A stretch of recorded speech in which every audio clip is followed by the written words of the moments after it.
ফরিদপুরের সদর ও নগরকান্ত উপজেলায় গত 2 সপ্তাহে 5টি হত্যাকাণ্ড হয়েছে। নিহতদের সবাই শ্রমজীবী।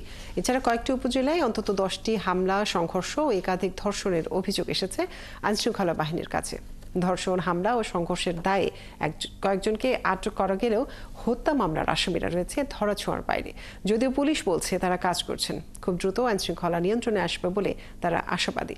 ফরিদপুর থেকে মনিরুল ইসলাম টিটুর প্রতিবেদনে বিস্তারিত।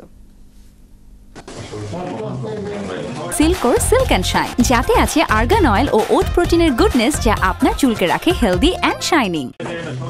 সর্বশেষ গত 8 জানুয়ারি ভাঙ্গা উপজেলা থেকে আলেখার কান্দায় খুন হন 70 বছর বয়সী ওহাব মাতবর। তিনি ওই এলাকার একটি বাড়ির কেয়ারটেকার ছিলেন।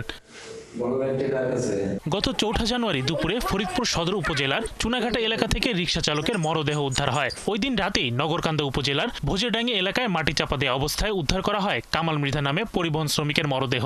ঠিক এর আগের দিন 3রা জানুয়ারি হুসাইন নামের এক কিশোর রিকশা চালকের মরদেহ উদ্ধার করে পুলিশ। 29 ডিসেম্বর শেষ রাতে সদর উপজেলার গির্দা এলাকায় চোর সন্দেহে মিল্লাত চৌধুরী নামের আরেক যুবককে গণপিটুনিতে হত্যা করা হয়। গত 2 সপ্তাহে সদর ও ভাঙ্গা উপজেলায় একাধিক ধর্ষণ, 10টি হামলা ও সংঘর্ষের অভিযোগ থানায় নথিভুক্ত হয়েছে। পুলিশ ধর্ষণ, হামলা ও সংঘর্ষের ঘটনায় উল্লেখযোগ্য সংখ্যক আসামিকে আটক করতে পারলেও এখনো জড়িতদের বেশিরভাগই গ্রেপ্তার হয়নি। আমার ছেলের যে মারছে তার জন্য এরকম শাস্তি, আমি এটুকুই আপনাদের কাছে আবেদন করি। সাধারণ মানুষেরা মনে করেন প্রতিটি হত্যাকাণ্ডের সঙ্গে জড়িতদের গ্রেপ্তার করে আইনের আওতায় আনা না হলে অপরাধ আরো বাড়বে।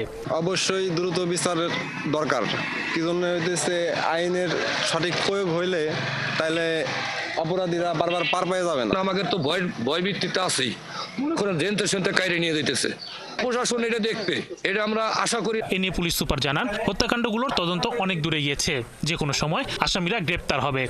দুটো মামলার আসামি আইডেন্টিফাইড, আমরা জাস্ট ধরে সাংবাদিক সম্মেলন করব, আসামিগুলো ধরলে আপনাদের নিয়ে আমি ডিটেইলস ব্রিফ করব। এদিকে গত কয়েকদিন ধরে আইন শৃঙ্খলা নিয়ন্ত্রণে শহরে পুলিশের তৎপরতা বাড়ার চিত্র নজরে আসছে। শরীফ আজাদ প্রীতম, 71।